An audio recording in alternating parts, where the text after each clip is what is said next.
Good morning, it's Harvey Jackson. Just going to get through some news here.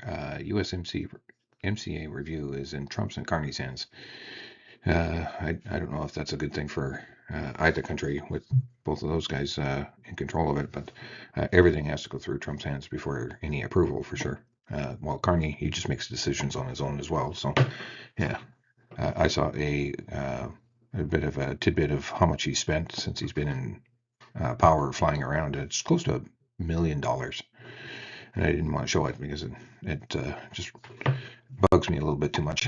So anyway, here's Pete Hoekstra talking about the review. To welcome you back to our studio. Thank you very much for making the time. It's good to be back. We are not far away from a very significant deadline when it comes to the trade agreement between Canada, the United States, and Mexico. Do you, sir, have a gut feeling as to what will happen on July 1st? I don't think, obviously, we're not anywhere close to announcing any type of a framework or an interim agreement. I really think it's in the hands now on our side. It's going to be the president, and I'm assuming on the Canadian side it will be the prime minister to determine what the next steps are and directionally where we're headed. So you represent the president. The last comments that we heard from him were kind of on the sidelines toward the end of the G7, in which he expressed, I view it as possibly expiring immediately, but he also said later on in the comments that he could end up signing it. Do you have any clarity, or has the president conveyed to you with any clarity what his position at this moment in time on CUSMA is? We will let the president outline with clarity exactly where he is when he's ready and prepared to make an announcement. And could that be in advance of July 1st, or do we have any idea on timing of that? It could be in advance of July 1, or it could be sometime in July. I don't think it will go into August, but I've been wrong before, and I could be wrong again.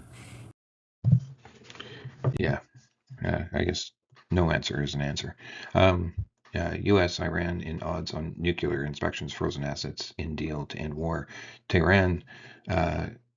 Washington disagree on terms, raising questions about peace deal. U.S. eases travel curbs on Iranian World Cup team ahead of the Seattle match. Reuters Ipsos poll finds Americans think U.S. is in a weaker position. U.S. Senate defies Trump and votes to end the war. Chicago soybeans corn rise as traders gauge the U.S.-Iran talks. So corn and all wheat had bad days there, but corn extends the decline to a 9-month low. India is constantly, it's hitting the news wave here, but the monsoon is only 43% of the below average of rainfall, so that could actually help the export programs for a lot of the grains for North America for sure. Quick look at the weather here. So there's going to be some heat next week, so the plants will love that, but there's some moisture in some of that as well. You can see that there's a pretty widespread accumulation of moisture over the next couple of weeks for sure. Here's just the 1 week, and it basically building Alberta and Saskatchewan, but not just stuck to them only, but yeah. Here's just soil moisture. You can see that everything's in the green up here, but it doesn't show the piece, but the piece is actually dry, but and how you've got lots of soil moisture as some of those storms kind of accumulate in the U.S. there as well. So just drought index, there was this area has gotten smaller, and this is less severe as well. Crops actually look pretty darn good. In most of my travel, I just haven't been north of Yorkton to see what that kind of progress is there, but I know there's a lot of unseeded up there, and there's a lot of damage up in Swan River as well. Total soil moisture, there's still some pockets, but that rainfall is probably going to take all of that problem away. You can see the Peace River region is definitely dry as well. A dry spring a lot of times brings bigger yields as well, but you have to get established for sure. So canola is fractionally down. Rapeseed is up. And rapeseed is up $3. Soybean oil is fractionally down at 70.38. Crude oil is down a couple bucks at 74. Brent is down as well. Diesel fuel is down, and soybeans up 1.5 at 11.18.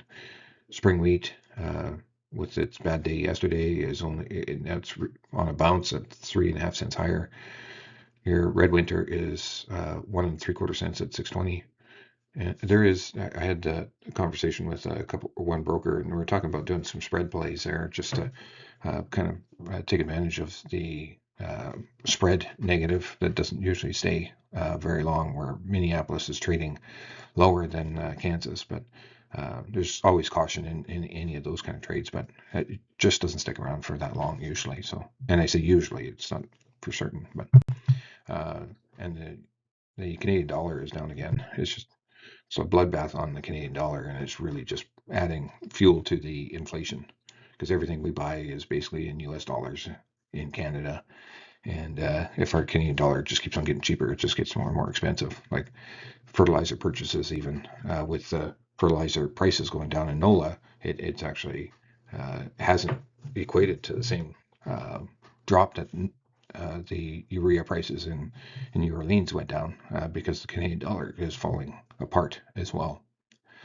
Canola, just a little bit of a bounce here. Looks like we're up against our short-term moving average and even our medium-term moving average there as well. European rapeseed above the medium term and above the short-term moving average as well. So soybean oil just kind of consolidating here, not doing anything at the moment. Soybean futures, the same thing.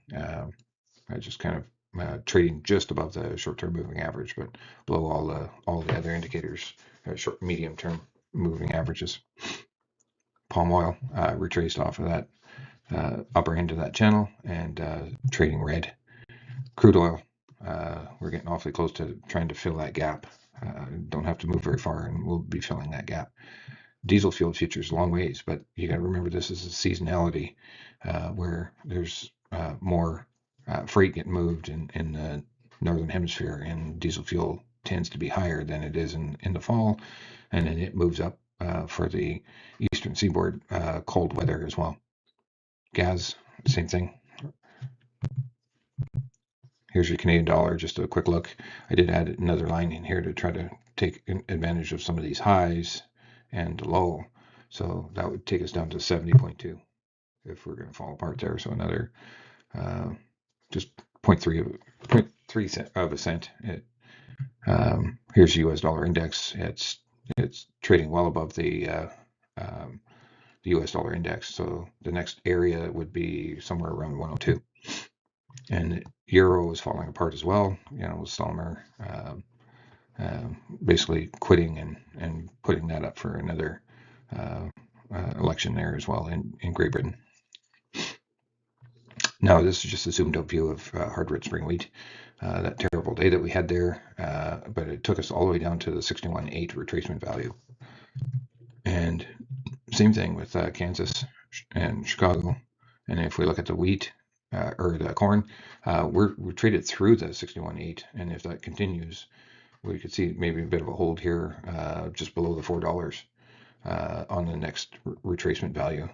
Would not like to see it actually go all the way down to the previous low from 2025 at just above the 370.